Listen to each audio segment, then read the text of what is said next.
ঝগড়া করে আর কতক্ষণ থাকবো, আসো মিটমাট করি। আয়েশা রাদিয়াল্লাহু বললেন ঠিক আছে মিটমাট করবো।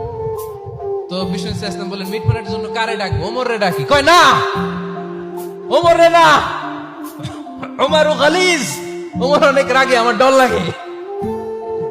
কয় তাহলে তোমার আব্বারে ডাকি। কয় ডাকেন। কি খুশি, মেয়েদের মধ্যে অভ্যাসটা আছে না নাই? তাহলে তোমার আব্বারে ডাকি, ডাকেন। ডেকে নিয়ে আসা হলো। আবু বকর রাদিয়াল্লাহু তাআলা আনহু দাঁড়ালেন, আম্মা জান আয়েশা দাঁড়ালেন, বিশ্বনবীও দাঁড়ালেন।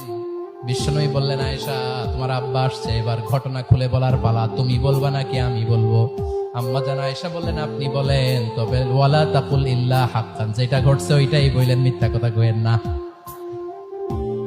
আবু বকর রাদিয়াল্লাহু তাআলা রেগে মেগে আগুন। কি এই কথা তুমি কেমন করে বলো? বিশ্বনবীকে মিথ্যা কথা কখনো বলবে? রেগে মেগে দিলেন মেয়ের গালে এক চড়। বানিয়ে বলতেছি না, মুসনাদ আহমদ ইবনে হাম্বলের হাদিস। বাবার হাতের থাপ্পড় খেয়ে আম্মা জান আয়েশা উল্টে বললেন। সাইয়েদনা আবু বকর রাগে গড়গড় করছেন, আবার মারার জন্য তেড়ে গেলেন। এবার বাঁচার জন্য আম্মা জান আয়েশা বিশ্বনবীর পিছনে যে আশ্রয় নিলেন, বিশ্বনবী বাঁচানোর জন্য দুই হাত মেলে দাঁড়িয়ে গেলেন। পড়েন সুবহানাল্লাহ। বিশ্বনবী যখন দুই হাত মেলে দাঁড়িয়ে গেলেন, সাইয়েদনা আবু বকর রাদিয়াল্লাহু আনহু থেমে গেলেন। সাইয়েদনা আবু বকর রাদিয়াল্লাহু তাআলা আনহু ঘর থেকে বের হয়ে বারান্দায় দাঁড়ালেন। পড়েন সুবহানাল্লাহ। এবার বিশ্বনবী আম্মা জান আয়েশার কাছে যেয়ে বলেন, ইয়া আয়েশা কাইফা রাআইতিনি আন খাসতুকি মিনার রাজুল, দেখছো কেমনে বাঁচাইলাম? আমি না থাকলে ভর্তা বানাই ফেলতো আজকে।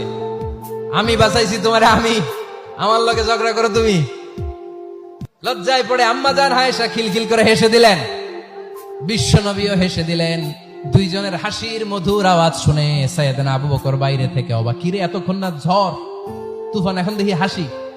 সালাম দিয়ে অনুমতি নিয়ে ভিতরে ঢুকলেন। ঢুকে দেখেন আম্মা জান আয়েশাও হাসে, বিশ্বনবীও হাসে। এ হাসি দেখে আবু বকর রাদিয়াল্লাহু আনহু হেসে দিলেন। আরশের উপর